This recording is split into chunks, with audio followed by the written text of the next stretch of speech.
churl, silly Billy Hilly churl. There are so many local specialties in Sumeru. I want to buy.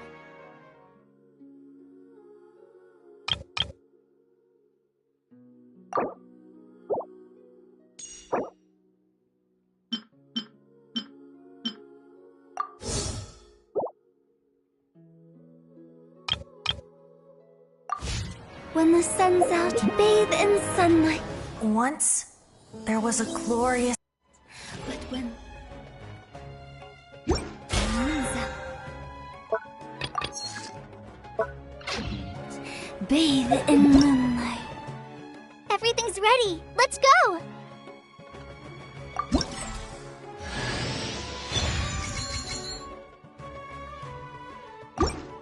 Everything's ready. Let's go. Silly churl.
Billy churl, silly Billy Hilly churl.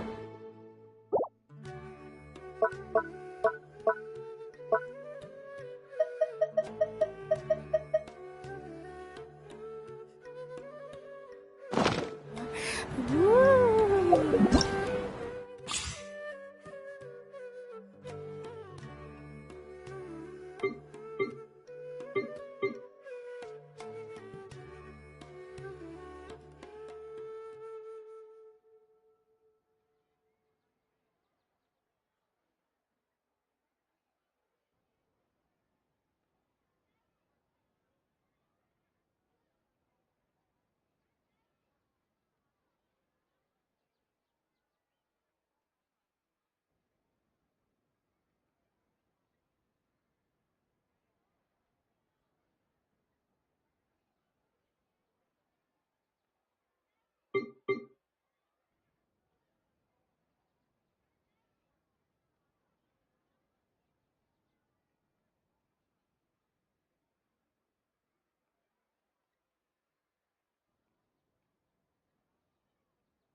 futile!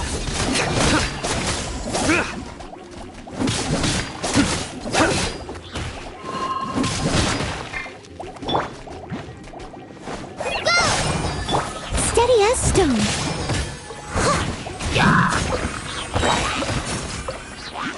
Time to clean up.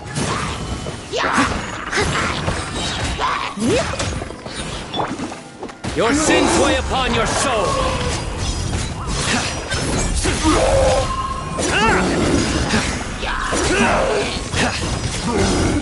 You stand condemned!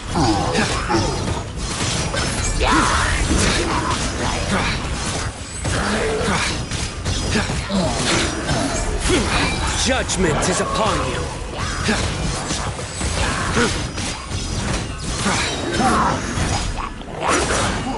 Guilty!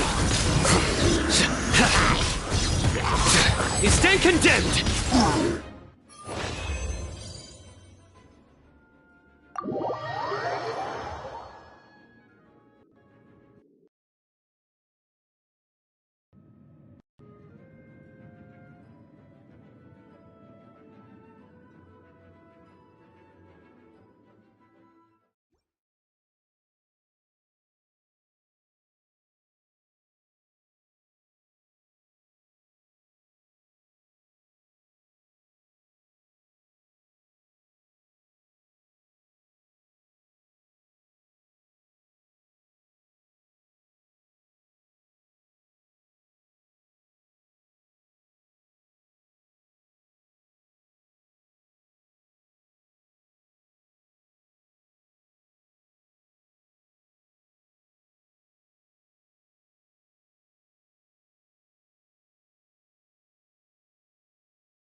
Yahoo!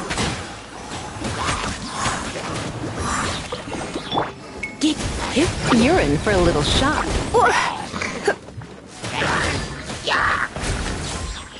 Think you can get away? Here we go! Try not to enjoy this. Eat this! Frying pan into the fire! Yeah! Yeah! Time for takeoff.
You're in for a little shock.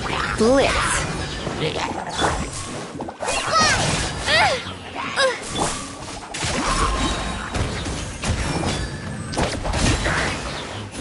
Hear my prayer! Just like we rehearsed! Hi! Don't get frostbite. Surrender and be gentle.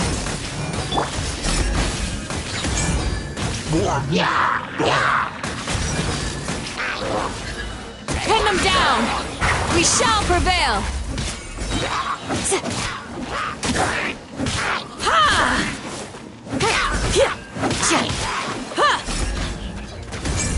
You're exposed! Fallen Amber! Help! Go! This moment will be frozen in time. Try not to enjoy this too much. Come a little closer. Grant us your blessing! Flee!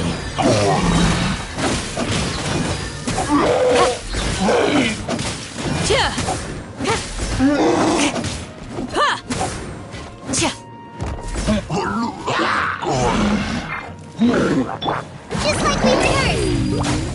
Hi! Don't get frostbite. Hear my prayer!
Come over for tea?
Silly chirp.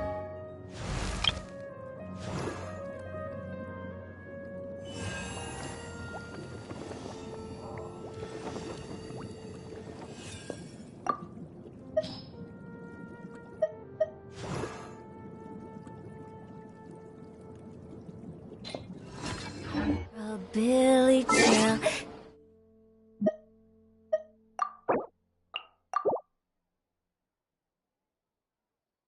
Silly Billy Hilly Churl. Woo!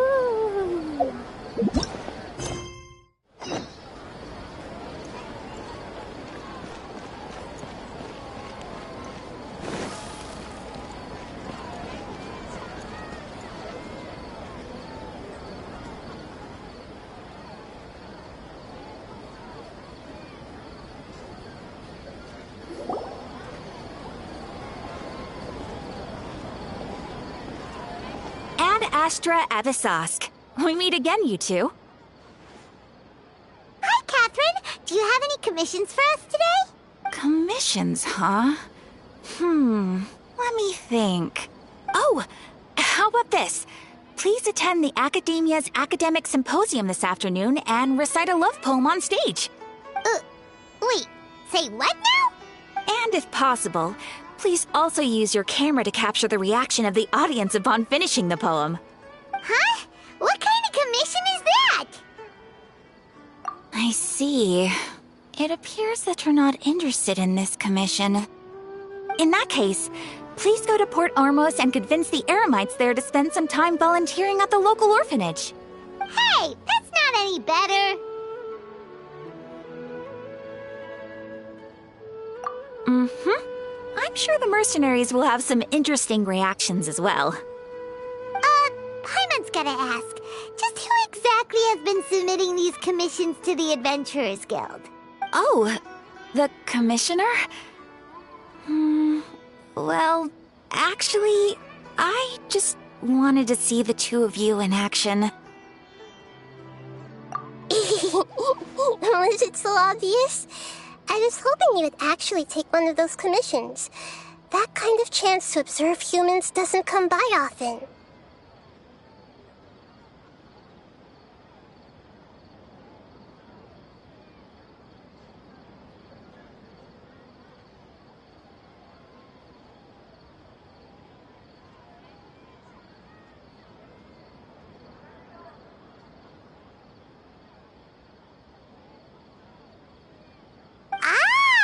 It's Nahida.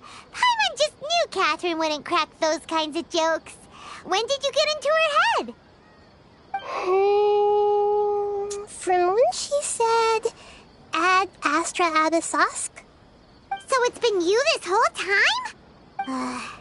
Are you done resting up, Nahida? Yes. I've been sleeping ever since we parted ways, and I even had a really, really long dream. It was another dream about the Sub-Zerus Festival, except it was a happy one. In my dream, I was sitting in the middle of a flower terrace, and everyone in Sumeru City was holding hands as they danced in circles around me. They danced round and round, and everyone looked really happy. I also got to sit on a gigantic flower carriage. Ferris, the Knight of Flowers, raised me really, really high above the ground, and I was throwing an endless amount of Yalda candies at the children. You know, Nahida, maybe your dream is how the Sub-Zerus Festival really should be. It's meant to be a joyous time where everyone gets together to celebrate your birthday. Huh?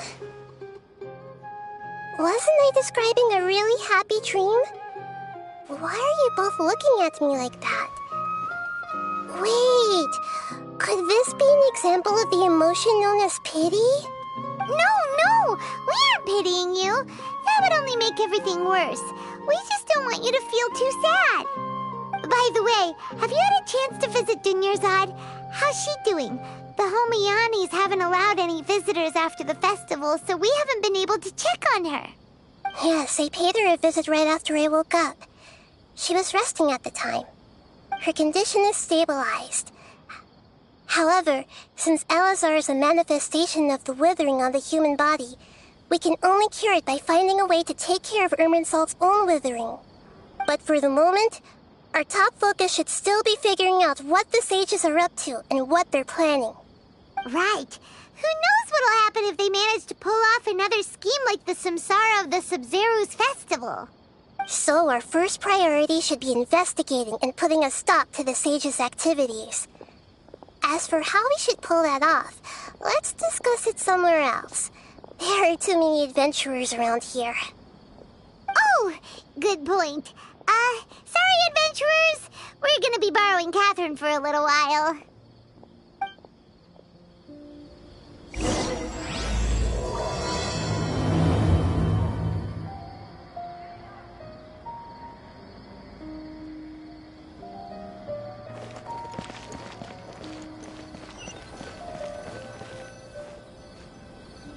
Let's continue our chat here. Okay, so do you have any ideas on how we can investigate the sages, Nahida?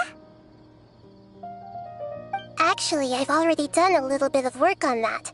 But for now, I want to hear your thoughts.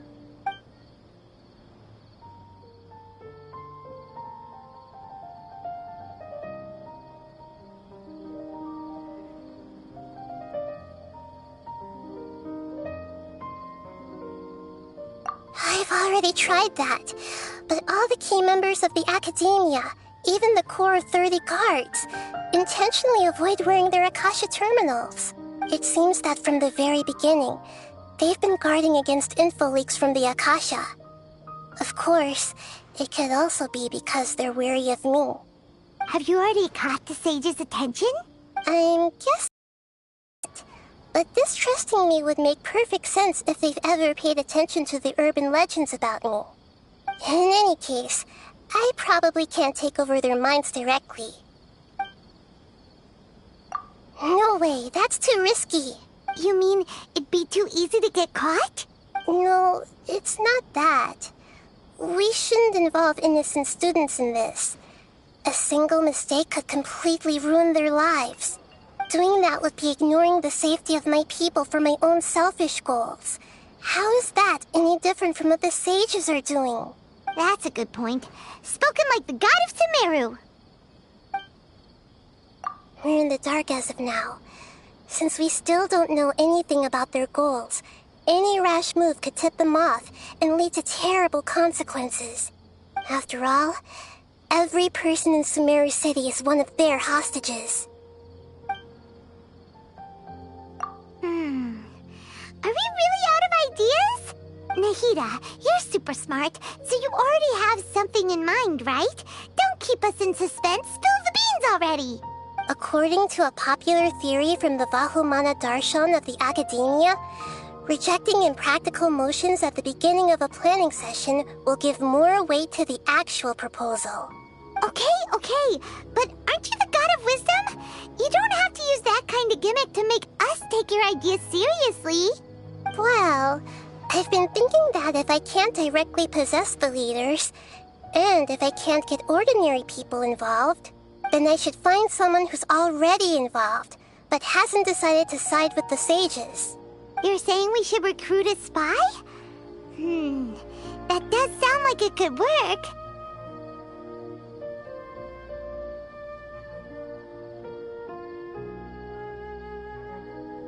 Oh, before coming back, we met someone named Alhaitham. He seems like he acts alone, and he likes doing stuff behind the Academia's back. They probably aren't in cahoots. Actually, I already have someone in mind. Do you still remember that female scholar named Setaria? Setaria. Paimon remembers now. Isn't she the one who's always trailing behind the Grand Sage of the Academia? We ran into her basically every time the Sub-Zero's festival repeated itself. You could even say we're old enemies by now. Paimon still remembers the smug and mean way she always spoke to Nilu. I've always liked observing all kinds of people, and Setaria has always stood out from the crowd. She was born in the desert and was hailed as their greatest genius. Her academic gifts allowed her special admission into the academia and also gave her the opportunity to serve as the sage's assistant. Oh, Paimon didn't know she was from the desert. She must be pretty special then. Paimon feels like most of the desert dwellers around the city are working as mercenaries. The name Sitaria means star. When she lived in the desert, she shone like the brightest star in the night sky. Later on, she was chosen by the sun. The star was given a place in the daytime sky to complement the sun's dazzling light. Soon after, the star witnessed the sun scorching the earth, which brought forth many disasters. The star began to waver. Instead of staying beside such a sun, wouldn't it be better to return and light up part of the night sky? But in the end, she couldn't give up the radiance of daytime. To cope with her shame, the star buried her guilt and closed her eyes. From the sound of it, Sitaria's just hung up on the research opportunities here. But she doesn't really support the academia. She still feels guilty about not doing more for the desert, right? She's just running away from her problems. Indeed. When they are presented with complex moral issues, many people will simply plug their ears and go with the flow until the problem can't be fixed anymore. She's suppressing a lot of guilt, but before she realized it, she had already become the sage's accomplice. She can't deny her part in their schemes anymore. Right. We must somehow make her face her problems again. That way, not only can we get useful intel from her, but she can also use it as an opportunity to redeem herself.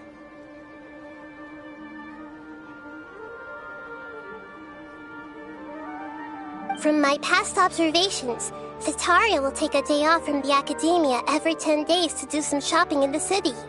Tomorrow afternoon just happens to be a shopping day for her. That'll be our chance.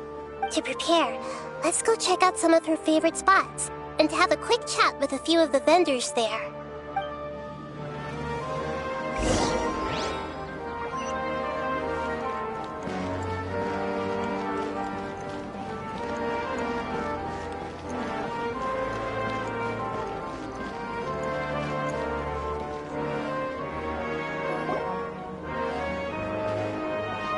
This should be Sitaria's favorite fortune-telling spot.